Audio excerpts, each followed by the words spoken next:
Salam Buya. Salam. Saya mau tanya, anak saya sering sakit-sakitan umurnya masih 9 bulan.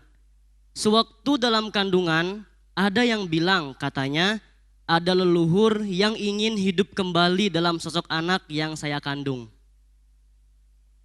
Namun setelah lahir, anak saya sering sakit-sakitan dan saya berobat ke orang pintar. Katanya ini adalah leluhur dari keluarga suami saya yang ingin hidup kembali dalam diri anak saya. Buya, apa yang harus saya lakukan? Saya bingung dan bimbang Buya. Terima kasih Buya. Yang menjadikan Anda bimbang dan bingung adalah karena Anda tidak punya pegangan. Ilmu dari mana itu? Ilmu dari orang pintar. Ini permasalahan di negeri kita ini, orang pintar ini sudah berubah-ubah. Definisi tentang orang pintar ini, dulu pertama kali kami pulang itu ke orang pintar ya langsung kita iakan, memang kalau ada masalah kita harus ke orang pintar. Oh bukan itu Buya, orang pintar ini adalah begini-begini. Oh bagaimana dukun jadi orang pintar, ini kan kisahnya kan ini. Tapi waktu kita pertama kali dengar kalimat orang pintar, kalau orang pintar orang alim, urusan segala sesuatu harus hendaknya datang pada orang alim. Oh orang pintar, ya itu orang pintar yang ngomong bahasanya anaknya sakit karena leluhurnya mau hidup lagi. Nggak ada dalam syariat, nggak ada. Leluhurmu sudah di surga kalau ahli iman. Mendapatkan nikmat surga maksudnya begitu. Artinya apa? Ngapain harus hidup kembali? Dan tidak ada orang di alam barzah, alam penantian. Jika dia orang baik, dia akan mendapatkan nikmat. Dia orang itu di alam barzah. Nggak ada. Jadi Anda tidak usah meyakini, tidak usah bimbang. Lalu apa sakit? Kalau urusan sakit, Anda ahli iman kan? Kalau Allah memberikan sakit kepada anak Anda atau kepada Anda atau ujian kepada Anda, itu maknanya adalah pertama, Allah ingin menghapus dosa-dosa Anda. Yang kedua, Allah ingin mengangkat derajat Anda. Anak Anda tidak punya dosa, ternyata dia kasih sakit untuk ngasih pahala berlipat-lipat bagi Anda yang merawat anak Anda.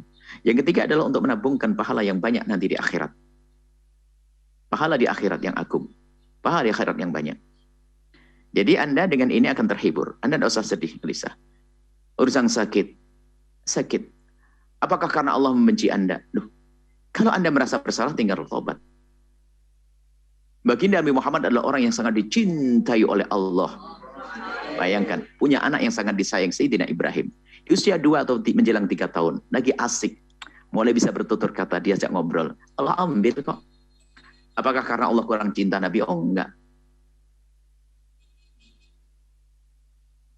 Seperti itu. Bukan. Jadi bukan karena, yang jelas jika itu, kalau Anda punya kesalahan-kesalahan, tinggal Anda bertobat, mohon ampun kepada Allah, dan layani anak Anda dengan maksimal, niati itu untuk ibadah. Yakini bahasa itu akan punya nilai ibadah, punya nilai yang besar, agung di hadapan Allah Subhanahu wa Ta'ala, dan jangan dihubungkan dengan omongan-omongan yang tidak jelas. Nggak ada. Leluhur Anda mau hidup lagi, nggak ada itu semuanya. Nggak ada. Bangkit lagi, hidup lagi, nggak ada. Semuanya di alam barzah, dia punya kewajiban. Kalau orang baik, ngapain harus kembali? Dia sudah mendapatkan nikmatan. Kalau dia adalah orang yang nggak benar, orang fasik, orang yang tidak beriman, enak dong keluar-keluar nanti, nggak disiksa lagi dong. Nggak ada itu semuanya.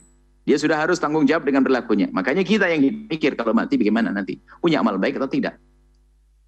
Kalau tidak punya amal baik, sengsara kita di alam barzah.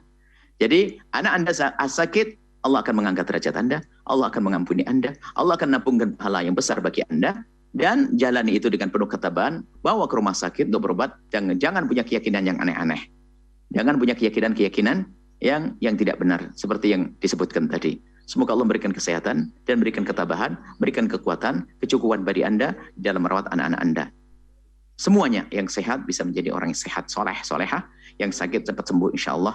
Wallahu a'lam bishawab. Setelah Anda menyaksikan video ini, jangan lupa berselawat kepada baginda Nabi Muhammad sallallahu alaihi wa alihi wa sahbihi wasallam.